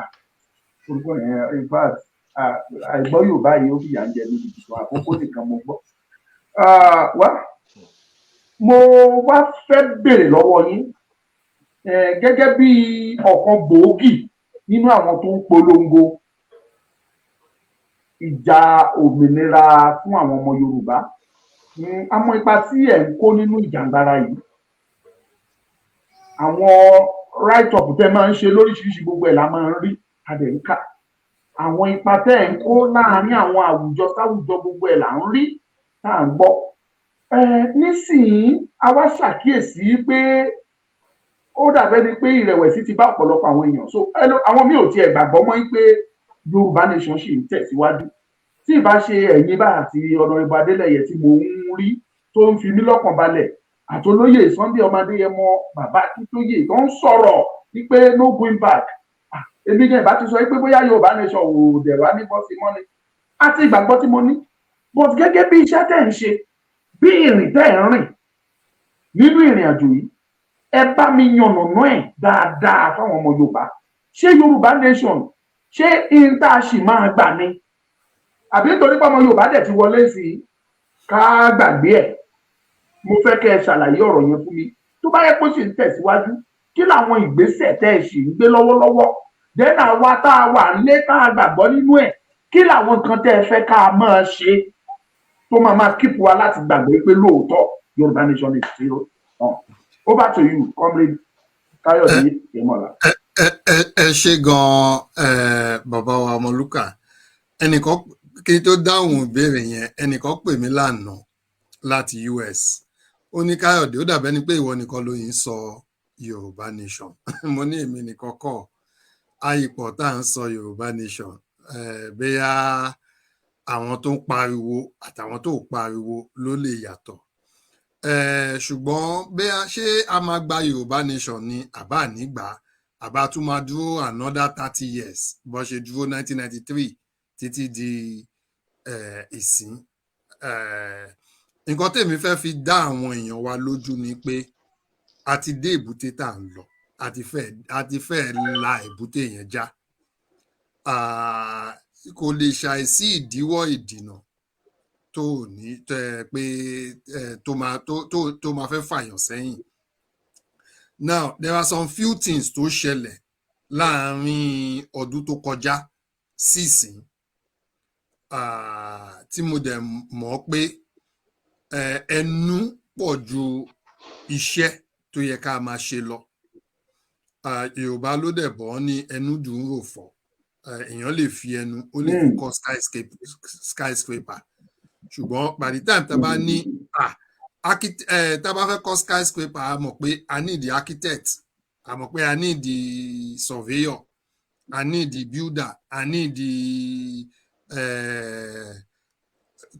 a bricklayer and carpenter and different kind of fields. We need to put those together. Ẹnìkan lè sọ pé ṣebí tó bá ti wálẹ̀, tá bá ti rílẹ̀, á dẹ̀ fi àgé ní 12x12, tá bá ti gé ní 12x12, á dẹ̀ ṣe yàrá kan síbí, yàrá méjì síbẹ̀ yẹn, á dẹ̀ ṣe 20-story building. Ó lè fi ẹnu ẹ̀ kó fi ya gbogbo ẹ̀ kó dẹ̀ ti kọ́ tán, káwọn èèyàn dẹ̀ ti bẹ̀rẹ̀ sí ń gbé inú ẹ̀. But ẹni tó máa ṣe builder tó máa build ó yàtọ̀. So and that is the difference between nǹkan tó ṣẹlẹ̀ ní last year yẹn. But iṣẹ́ ń lọ, ó ní àwọn kankan tí ó yẹ kó wà in place. Mo dẹ̀ ti sọ ní last year and I would still say it. Mi ò kàn ní sọ kíní. Nǹkan tá a need àti ṣe kò ju bí nǹkan mẹ́ta. Once tá a bá ti ní àwọn nǹkan wọ̀nyẹn, tá a ti mọ̀ pé yes àti ní ó ti dá wa lójú, then Yorùbá nation ti ṣe nìyẹn. Now ó ní ọmọ Yorùbá di president. Yes, ó di president Nigeria, kò di president Yorùbá nation. And bó dẹ̀ ṣe di president Nigeria, ó ní ọdẹ ọwọ́ ẹ̀, èmi lè sọ pé àtàrà àti gbogbo nǹkan ẹ̀ lọ́dẹ, kì í ṣe ọwọ́ nìkan lọ́dẹ. Kí ni ìdí? Now à ń sọ̀rọ̀ pa development. I'll give you a glimpse. In 2019, the present government tó ń rúlu United Kingdom, they brought in Boris Johnson. Kí ló promise? Ó promise pé before the end of his tenure, he would have employed 50,000 nurses. He would have built 20 general hospitals. Ó ka iye àwọn kankan tó máa ṣe. Òun dẹ̀ máa kọ́ 300,000 houses every year. That is development. That is real development. Now, ó ní ọmọ wa di president. ẹ jẹ́ ká wò, Fashola was the minister for works or power and steel as well. Fashola was the former governor of Lagos State. Fashola bẹ̀rẹ̀ ọ̀nà láti CMS lọ dé Badagry tó tún ṣe rail line sí. 8 years tí Fashola fi ṣe governor kò parí ọ̀nà yẹn. Ó tún jẹ́ minister for works. Okay, agbáṣe governor works nìkan lọ tún ọ̀nà ṣe.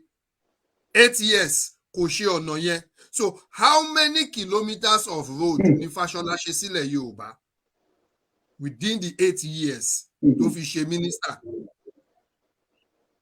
Ṣebí èèyàn ni Arẹ́gbẹ́ṣọlá tó ṣe minister of ṣe culture àbí minister of interior tó wà in charge of immigration. Tẹ́ bá lọ sí Èkó nsìn, tẹ́ bá dé Muritala, I can bet you ní 2020 tí mo lọ, all the 7 àbí 8, 9, 10 lines tó wà ń bẹ̀, northerners ni gbogbo wọn tó wà ní Muritala airport. Gbogbo custom base. Custom kìíní. So kí wá ní àǹfààní pé Yorùbá wà ń bẹ̀? Now Honorable Adeleye sọ lẹ́ẹ̀kan, wọ́n ní kí ló ti ń pè, politics is all about give and take. Joe Biden, he negotiated, everybody dẹ̀ rí nǹkan tó negotiate. Kò sí ẹni tó lè sọ pé negotiation Tinubu lélẹ̀ pẹ̀lú àwọn north. Even àwọn Mayetti Allah, wọ́n ti sọ pé àwọn ti bá Tinubu, wọ́n ti bá ní agreement, ó dẹ̀ ti ní àwọn promise yẹ. Kí ni Tinubu fẹ́ ṣe fún àwọn ọmọ Yorùbá? Kò tí ì sọ. Àwọn ẹbí ẹ̀ ní north tó gbé sí presidency ló ń bá ṣe negotiation. So it tells us that this presidency is not a Yoruba presidency. It is a Tinubu presidency. This presidency is a Tinubu presidency. So àwa ọmọ Yorùbá, we need now to sit down within ourselves. And part of the things tá ní láti ṣe ni pé we need to know iye àwa ọmọ Yorùbá tá yìí ń ké pé òkè o, àní Yorùbá nation yìí ó gbúdọ̀ dúró. And the reason is because 8 years would come and go like a GV. Just like that. But what would be after 30 years? What would be after 50 years? What would be after 100 years when Kayode is no more? So Yorùbá nation tá dẹ̀ la fẹ́ ṣe yìí, all we are saying is a fẹ́ gbé development wá fún àwọn ọmọ Yorùbá ni, and we want to start from children. We want to bring a situation tó jẹ́ in the United Kingdom, tó bá bí ẹlẹ́ni, within 6 weeks you have to go and register the birth of that child. Within 6 weeks. Once you register the birth of that child, that birth certificate is recognized anywhere in the world. Anywhere in the world, tẹ́ bá gbé birth certificate yẹn lọ, because that birth certificate has a serial number to identify yẹn. Ìgbà míì gan o lè má need to get international passport until you die. You can get a job. They will ask you, go and bring your birth certificate. From your birth certificate, they will tell you your generation to the last 200 years or 250 years. Èmi bá ń sìn, mi ò mọ ọdún tó bí bàbá mi. Mi ò mọ orúkọ tó ń jẹ́. Mi ò mọ orúkọ tí, I know my genealogy, but I'm just saying, some people don't even know their generations to the 4th, 5th, 6th generation. But in the United Kingdom, you can trace to say, this is my root. This is my genealogy. This is my family line. And what that does is, the United Kingdom bá lọ sí IMF, tó bá láwọn ní ìdówó, they know that United Kingdom has the population to match the resources they are asking for.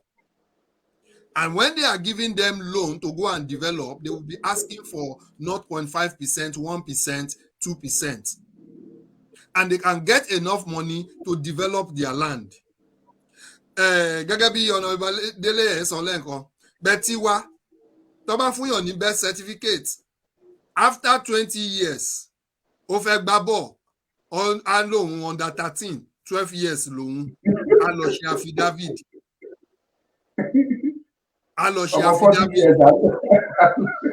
whereas in the United Kingdom ọmọ mi tó bá kú lọ́la tó bá di 100 years tó kú tó di 200 years tó kú ọmọ tó wà 200 years yẹn ó lè request birth certificate great great grandfather wọ́n send ẹ̀ sí.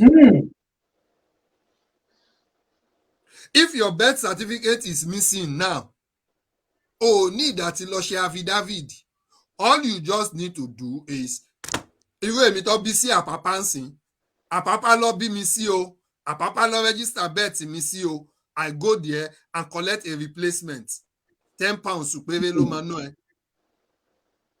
Ṣó ti yé yín you make a system transparent and everybody would enjoy it. That is the first place to get into a place that must say we have accurate, that must say our population is 200 million, then we know it is 200 million.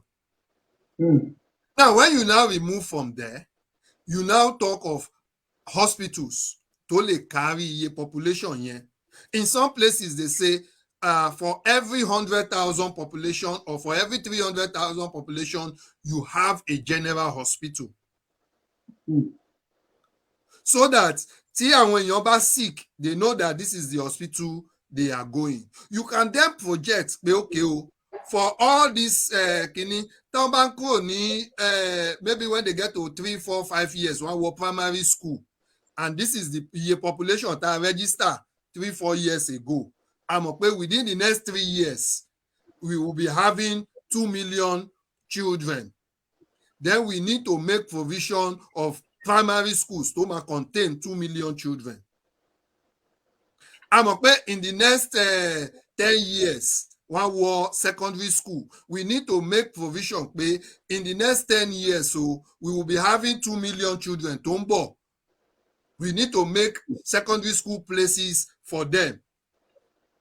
Tó bá ṣe ń parí secondary school, we need to say, okay, ṣé gbogbo wọn máa lọ sí yunifásitì lẹ́ẹ̀kan náà ni àbí àwọn tó bá fẹ́ lọ sí yunifásitì ẹlòmíì voluntarily á lóun ò fẹ́ kàwé mọ́ ìmí lè lóun fẹ́ lọ gbá bọ̀ ìmí lè sọ pé iṣẹ́ òwò lòun fẹ́ ṣe ìmí lè sọ pé anything. So you have to create that enabling environment. Àwọn tó bá fẹ́ lọ gbá bọ̀ á fún wọn kó lọ gbá bọ̀. Àwọn tó bá fẹ́ lọ ṣiṣẹ́ ọwọ́ tó fẹ́ lọ kọ́ṣẹ́ ọwọ́, we create technical colleges, technical school. Ọmọ ò gbọ́dọ̀ parí secondary school kó wá lọ jókòó sílé for 1, 2, 3 years, 4, 5, 6 years. Àwa lòun ṣe JAMB. Tó bá jẹ́ masonry ló fẹ́ kọ́ akọ́. Tó bá jẹ́ bricklayer ló fẹ́ kọ́ akọ́. Tó bá jẹ́ technical kìíní akọ́. Lẹ́yìn ìgbà tó bá kúrò ńbẹ̀ tó bá ṣe 1 or 2 years there is a pathway to university. In the UK tó bá fẹ́ lọ university at the age of 21 wàá ti parí university. At the age of 22 wàá ti parí master's degree. At the age of 25 wàá ti ní PhD. By the time tó bá ti parí kó tó parí gan iṣẹ́ ti ń dúró dè ẹ́. Why? There are industries. There are industries táwọn èèyàn lè ṣiṣẹ́. And all these things là ń wò pé okay, if we have Yoruba nation, we can plan effectively. We can begin to say, okay, and èmi dẹ̀ ń wò with the model tá a draw out, I saw the àwọn tó ń contest Lagos state government. Ó ní tóun bá wọlé, òun máa increase minimum wage sí 60,000.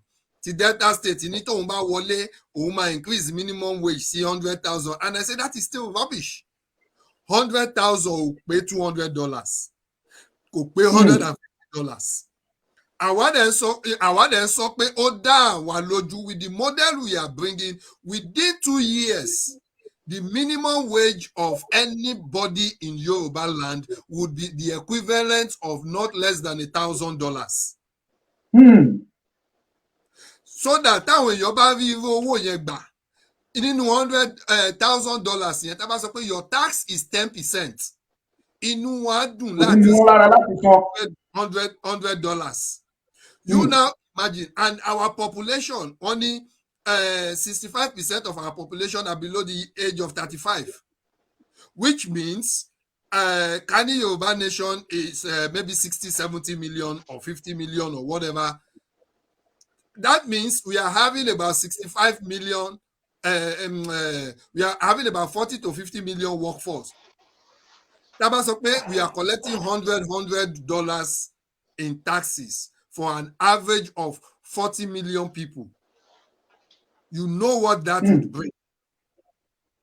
Then you can be able to provide schools, you can be able to provide hospitals, you can be able to provide security, you can be able to provide enabling environment for people to thrive. But nígbà tó yẹ pé all these things are not available, then in resources díẹ̀ tá tún ní and the VAT tá tún ní, àwọn kan wá kóra wọn jọ, wọ́n wá ní àwọn ní lawmakers and lawbreakers, wọ́n wá bẹ̀rẹ̀ sí pín láàrin ara wọn.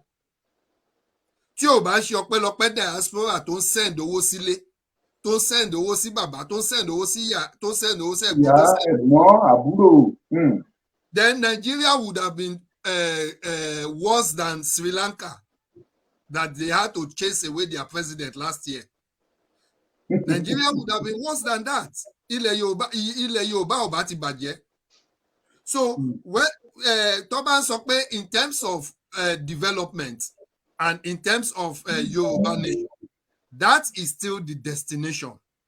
That is because a ti rí pé Nigeria yìí, it cannot be better. How can a country be paying 30,000 naira minimum wage for 8 good years? 8 good years. Tí Buhari wọbẹ̀.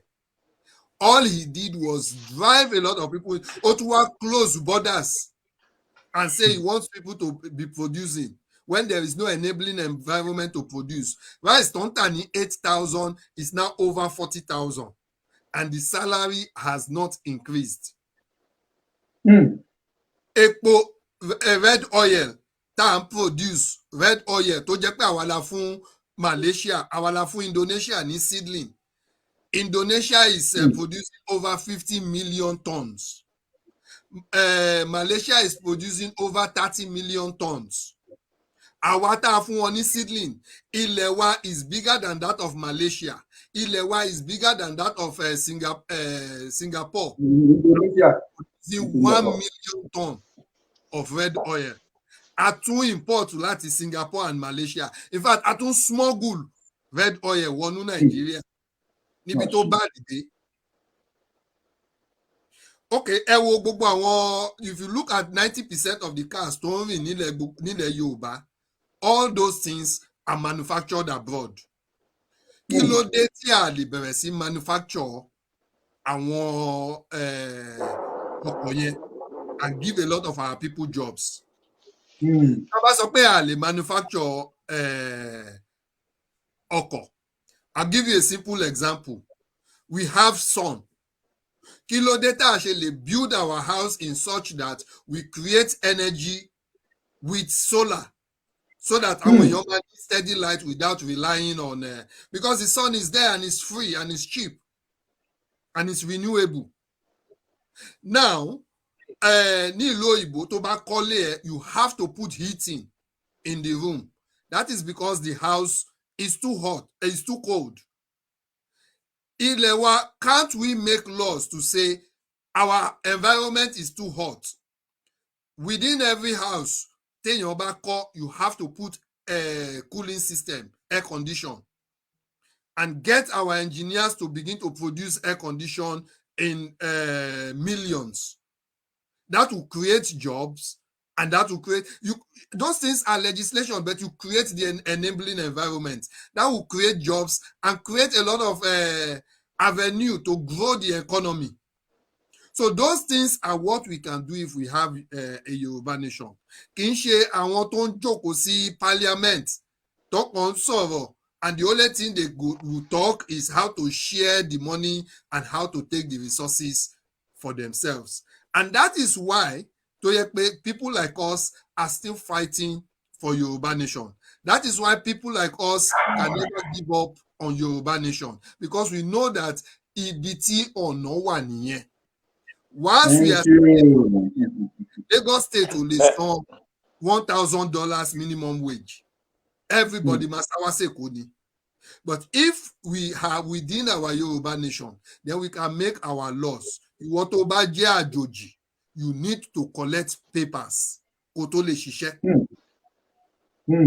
So tí bá mọ̀ pé òkè Honorable Adeleye ọmọ Yorùbá ni, ìwé ẹ̀dà birth certificate mi lélẹ́yìí, wọ́n bí mi sí Àkúrẹ́, wọ́n bí mi sí Ìlàjẹ, wọ́n bí mi sí Èkó, ọmọ ìlú wa ni ẹ́, mo fún ẹ níṣẹ́. Tí ọmọ Zimbabwe bá wá, àbí ọmọ Togo, àbí ọmọ kíní, o gbọ́dọ̀ gbàwé wa, tó bá mọ̀ kó fẹ́ gbé ilẹ̀ wa. And you must live within our laws. Òfin tá a bá gbé sílẹ̀ ló máa live with. Tó o bá ń ṣe ọmọ aráàlú, o ò lè dìbò. You cannot vote. And it applies to everywhere in the world. Not until you become maybe a permanent resident, and to become a permanent resident, you must show that you want to live within the tenets and the rules and regulations, laws of the land. So those are the things that have him without Yoruba nation, no. Àwọn èèyàn wa, they will still continue to cry kò sówó, a ní ìdòwò, ẹ̀wọ̀n wá lọ́wọ́. Ẹ ṣé, thank you my comrade. Ẹ ṣé gan-an. Ẹjọ́ olóòtú tẹ́ ẹ bá. Ẹ̀yin náà lẹ máa bá wa rán di ẹ̀ ọ̀pù bẹ́ẹ̀ yẹn. So mo kàn fẹ́ sọ nǹkan kan ni to all the wonderful ideas Comrade Emola, which I agree with largely.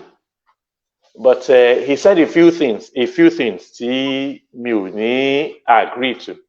And one of such we ní ọ̀rọ̀ paying workers $1,000 per month. Èmi á wà very careful in over-promising, because ó depend the monetary policy Yoruba nation. All I will say ni pé tí ó bá jẹ́ 30,000 naira ẹ̀ náà ń gbà monthly, that 30,000 naira will be able to sustain them. Because tá a bá lọ bẹ̀rẹ̀ sí sọ pé tá a bá kàn bẹ̀rẹ̀ sí throw out figures pé wọ́n á gba iye báyìí, wọ́n á gba iye báyìí, will it be sustainable? Will it be commensurate with their productivity? What about our exchange rate to the international market? What will it be at that time? So it's just a matter of empowering whatever amount we'll be paying our workers. So it be continue fair, so near. And I would like to tell Comrade Emola, our economic, I'm sure he knows this, our economic department, they are working assiduously to come out with a monetary policy that will be beneficial to the Yoruba people. All other things he said. I agree with you, but Emiti runs several models on several industries. Okay. And I know that it is possible. I'll give you one of such example. I'll give you one on transport.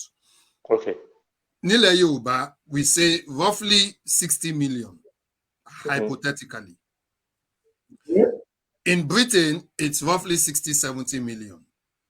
And Britain, you have over about 30 million people using cars. Now, in terms of those people using the car, there's only one place that process Google documents in here, which is in Swansea. So they process all those data and they process all those figures. Now, in my model, I say, now every car nílẹ̀ Yorùbá, when I went to renew my dad's license, I paid 25,000 naira to renew the papers for that year. It could be 40,000, it could be 30,000, whatever. When I calculated it, that was around 60 something dollars. Then, if you have about 10,000 people to process that paper, some of them are automated. So it's not like you have to, you need to employ so many people. Some of them are automated that if you want to do your registration, you don't need to go to any office. You just go online, pay your money, and then it is done. You get your certificate, you can print it out and show it to any law enforcement agent, and they can check it and verify it. Now, let's when I did the model, we had over about, say, maybe 30 million cars. Now, if we make that enabling environment and we get all those cars, now, if you look at it, quite a lot of people, just like for transport, loan sanwo to dowo ijoba. If you look at the transport in Nigeria, bus stop, if you make it properly that people can pay, you don't need to pay somebody. Now, we would be able to generate $1.6 billion. $1.6 billion in here. And if you pay 10,000 workers to process the papers and everything, that's about $100 million. That's about $10 million. If you multiply it for 12 months, that's about $120 million. Thomas on tax no, because if they are earning $1,000 and they pay their taxes, the money goes to the revenue, which could go into other infrastructure. You still, for the 1.6 billion you get, you could still get about 1.4 billion remaining. Now, Mowa wo iye tofin share or no. I use the American model. In America, they build roads at the rate of $1 million per mile. A good standard road. Now we have bitumen. So but let's assume that we say, okay, we want to build a standard road in the next 20 years. Pothole. Then we can build 1,500 miles of road annually. And that would still not be up to 1.2 billion. 1 million, and we build 1.5 guinea. The rest, we can use it in developing technology to process all these data and to continue. So, and that's still using the current amount to charge in Nigeria. I'm not increasing the amount. And we know that if people are earning more, they can pay more depending on the cars they are using. So, using that, within 10 years, we can build 15,000 miles of road, which will not be going bad. That's why I said the model is there. And if you replicate that model in other sectors of the economy, that is very possible. Now, for instance, I want Yaloja. In the UK, we have over 10 big stores. We have Tesco's, we have Asda's, we have Aldi, we have Morrison's, we have all those. And each of them is employing at least over 150,000 people. Each of them, if you pay them well, they'll be able to pay into their pension. So I understand what to say about productivity. I'm not saying if we start Yoruba Nation today, we will start paying them 1,000. I said within the first 2-3 years, we will get to that stage where at least every individual, if we set the policy and we insist on the policy, then it would work. But if we go by saying, okay, one son 30,000 for one thing, and let us look at that 30,000, we will never get to where we want to take our people to.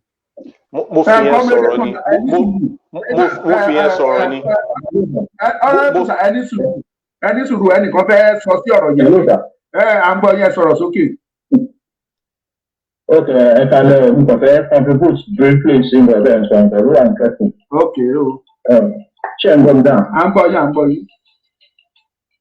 So my own concern is because we got to if comrade, their comrade honorable, which one them to sorry to use that word. Don't be like. And I think I will align with other comrade. Only way is we shouldn't be giving figures. We are going to pay $1,000 within 2 years or whatever. Because economy will be so you understand? And it is not the value of the money, it's not the amount of money that you pay as salary that matters, but what value that is attached to that monthly pay that is important. I can be earning $2,000 and I'm not getting value for that $2,000. That does not make economic something, just like the other man said earlier on. Because when you want to start thinking about payments of salaries, even abroad over here, you can see that they don't just increase salary anyhow. It took time. Now that there's a lot of strikes in England, and this is something that they can actually do to have increased it and answer these people. But you see, nurses have never been on strike in this country before. They are now on strike.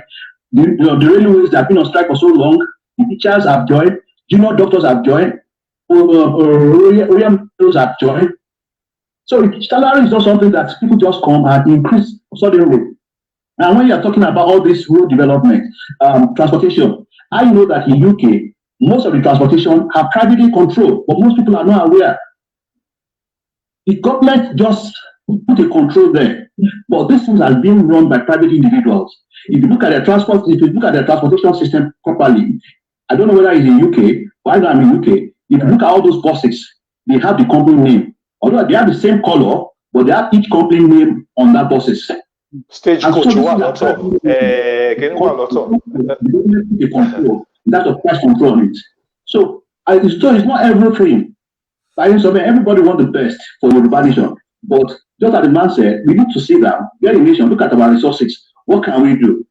And again, I think that when you are considering that you go your money on Laraju, people talk about a lot of money coming out from taxes, which happens here anyway. We found out that here in England, by the time you work and work and work, the more you work, the more tax you pay. Do you understand? And not like people like you know, oh, you have only put about two, I don't know, the back extra hours, oh, dear, I will marketing. But I don't know again. So economically, it's something that people need to see that properly, as the man said earlier on, that they have a economic team that is working on these things. You have to look at your resources. What are the things that can actually generate income? How do I apply the resources? It's very important. Because all this, I'm not saying it's wrong, but that's the way you do it. But if you actually sit down, find that way, most of these things doesn't work the way you think about it. Just like I always tell people, we want our nation to be like abroad, but we need to do one thing: study how this thing works properly. Not to Kotari, everybody right to say, but right will be back or not. Again, I'm also very far away. Look how we just stay here on Totoni. Everybody not to do no work. Ti dasile. Everybody that come to Daslara. What if you're Jari? Where the people are true. Again, I'm going to report to me. So what both of us are saying is the final product. We need to study, do a proper study. What are the things these people have gone through? What are the lessons learned within those processes? How can we now align it to our own culture?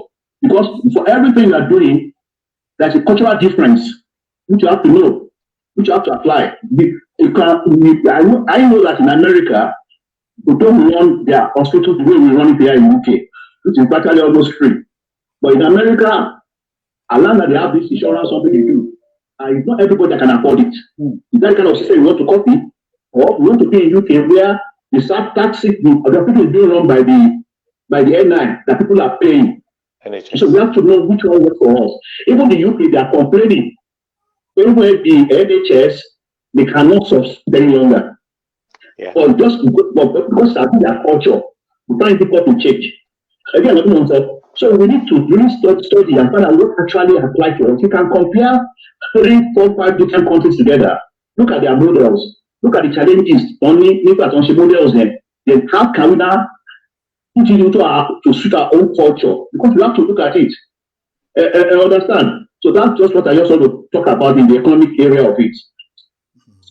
Thank you so much. Contributor. Hold on. Let me just say this. Okay. That gentleman that spoke beautifully. He understands economy. He understands national and international economics. You see, I stand by what I said. We should not throw our figures just like that. Even in America, where I have lived in UK before, I have been part of the workforce. I have worked in important institutions in the UK, so I know what Honorable Comrade Emola is trying to say. But now here in America, which I live here, kì í ṣe gbogbo states non enjoy the same minimum wage. The minimum wage in America now is $15 per hour by some states.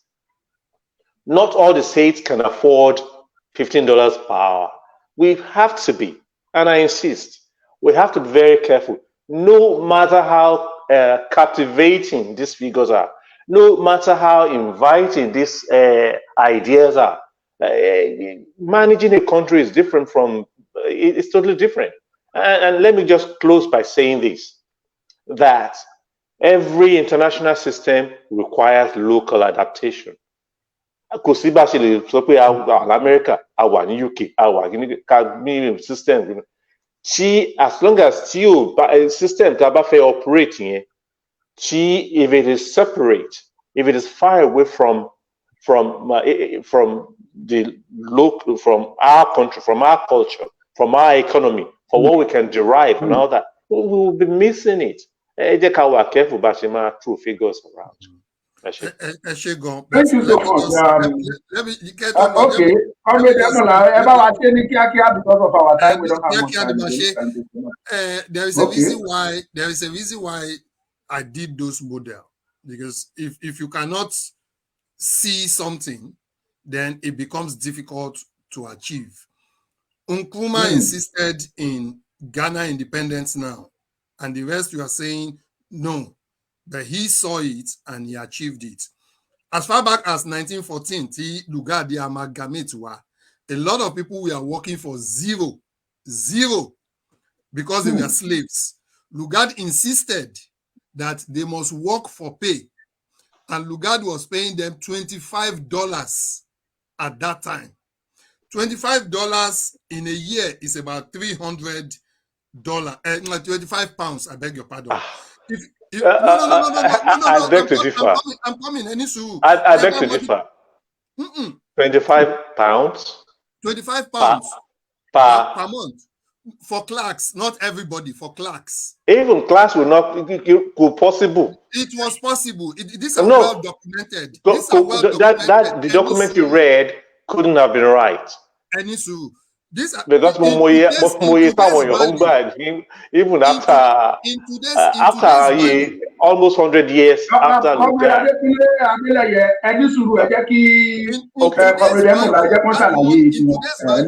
that money would have been around 36,000 pounds.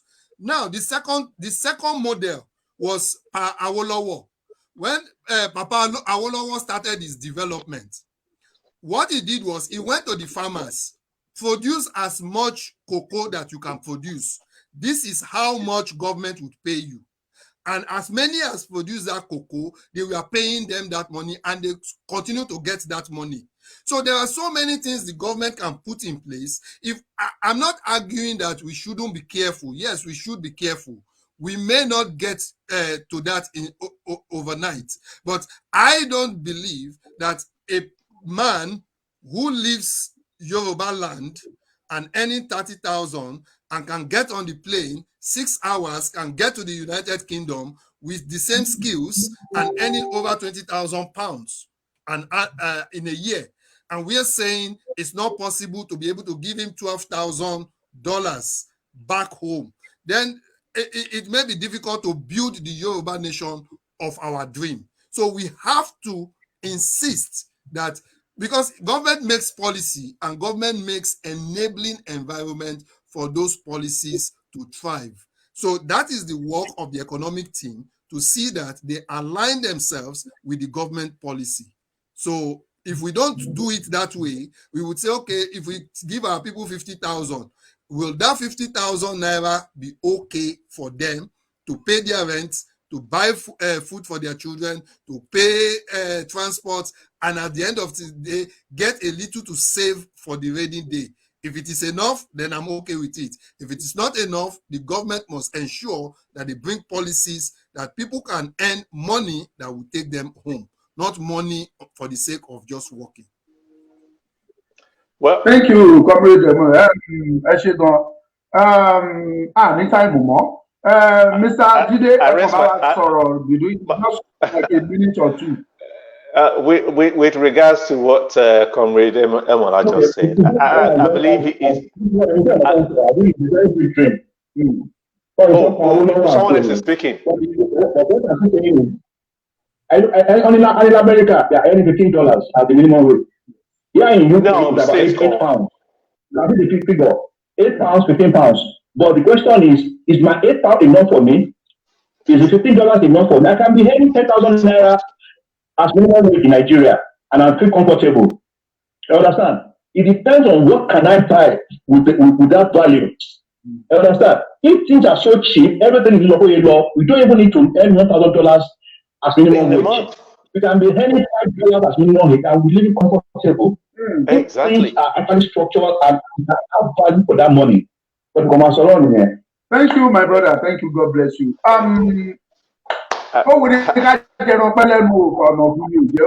Ẹ má jẹ́ ká wá torí pé àwíjàre kí tó wá tán lẹ́nu. Ẹ jẹ́ ká fi lè máa ṣe ìlọ. Honorable Adékúnlé, ẹ bá wa dágbére fáwọn ará ilé kẹ́ kí wọn. Ẹ ṣé o. A ti máa padà wá lórí ilé ìgbésà. Ẹ ṣé ará ilé ìrọ̀nà.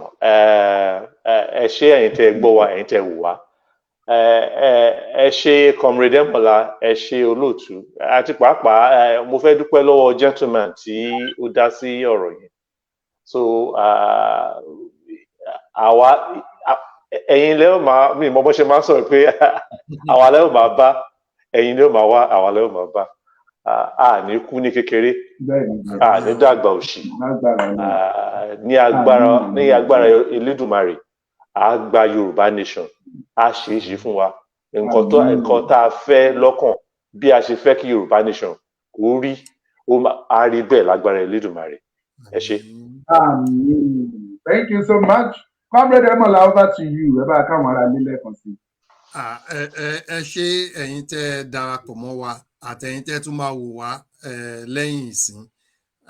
Ẹ ṣé gan, a máa rí yín bá. And thank you to Honorable Adeleye for his contribution and his own perspective. It's also always good to have that different opinions. Ẹ má gbàgbé Mr. Jide, àwọn darapọ̀ mọ́ wa nínú TikTok, àwọn náà bá wa sọ̀rọ̀ lẹ́kùn Mr. Jide ní TikTok. Àti Mr. Jide, thank you very much for your contribution. They are very valid points, and I think it should be taken into consideration. And thank you to Omoluka for giving us this opportunity to be able to enlighten our people, because they need to hear this and they need to know the truth and they need to understand that, yes, a Yoruba man may become president, but he's a president of Nigeria. You can't, we have a lot of Yoruba people in Joe Biden's administration. For the individual lives of the individual people. All we are saying is we want a Yoruba nation that will be for the Yoruba people and will deliver all the developmental progress that the Yoruba people needs. Eshegon. Thank you. Mo dúpẹ́ gidigidi lọ́wọ́ gbogbo yín, gbogbo ẹ̀yin tí ẹ dúró tì wá ní Facebook, ní YouTube, ní TikTok. Mo appreciate gbogbo yín. Bàbá mi Comrade Jide, mo dúpẹ́ lọ́wọ́ yín o, mo appreciate yín pé yín náà darapọ̀ mọ́ wa. The few minutes tẹ́ fi join, you contributed a lot. Inú mi dẹ̀ dùn gan. Ìwọ̀nba tẹ́ ṣe. Let me use this opportunity to appreciate you for your contribution. Mo dúpẹ́ lọ́wọ́ yín o. mo dúpẹ́ lọ́wọ́ gbogbo ẹ̀yin ọmọ Yorùbá my comrade Emola àti bàbá mi Adeleye I'm very sure kò sígbà tá a bá kúkú pè yín tẹ́ kí wá tó tí bá ṣe ń béèrè lọ́wọ́ yín pé tí tá a bá pè yín tẹ́ máa wá nígbà tí mò ń ṣe àwáwí lásán ni kò sígbà tá a pè yín tí ẹ̀ ní wá bàbá mi comrade Jídé nìkan ni mo lè máa bẹ̀ báyìí pé tí tá a bá pè yín next time ṣe ẹ máa jẹ́ wa àwọn nìkan ni mo lè béèrè lọ́wọ́ ẹ̀. ọmọ àwọn pẹ̀lú ìgbà ẹ̀yin náà láà máa bá àwọn náà láà máa rí. ẹ ṣé thank you so much I appreciate you a lot thank you. You have my number ẹ lè wo profile mi ẹ máa rí number mi bẹ́ẹ̀ you can chat with me anytime tá a bá fẹ́ go live so I will definitely send a message to you so a lè tún jọ máa gbé yẹ̀wò. There are lots of sensitization program tá a gbọ́dọ̀ bẹ̀rẹ̀ sí ní ṣe láti máa ṣe àwọn èèyàn wa níyè a gbọ́dọ̀ jókòó wòran this time around. Thank you and God bless you. Ẹ ṣé ẹ̀yin ọmọ Yorùbá nílé lóko lẹ́yìn odi níbikíbi tí ẹ ti ń gbọ́ wa ẹ má gbàgbé o ẹ máa bẹ̀rẹ̀ sí ní máa kọ́ ẹ ti bẹ̀rẹ̀ sí ní bá mi pín ẹ máa pín ẹ máa pín ẹ máa pín ẹ máa share kẹ́dẹ̀ máa kọ́ ìbùkún ni fún orílẹ̀-èdè Yorùbá ẹ̀yin tí TikTok ó yá ẹ bẹ̀rẹ̀ sí ní like ẹ máa love ẹ follow me máa follow ẹ if you follow me I will follow you if you enter me I will enter you follow me I go follow you ó yá pín ẹ̀yin tí YouTube ó yá pín ẹ má bínú pé ó pọ̀ ọ̀rọ̀ ló pọ̀ lẹ́nu àyè wà adẹ sọ̀rọ̀ náà ẹ ṣé God bless you thank you till we meet tomorrow again Omoluka is my name Yorùbá nation no going back ó yá ṣé o ti pín sí ẹni àbá kí ló dé ó yá pín kọ tiẹ̀ jáde ìbùkún ní fórílẹ̀-èdè Yorùbá ló ṣe.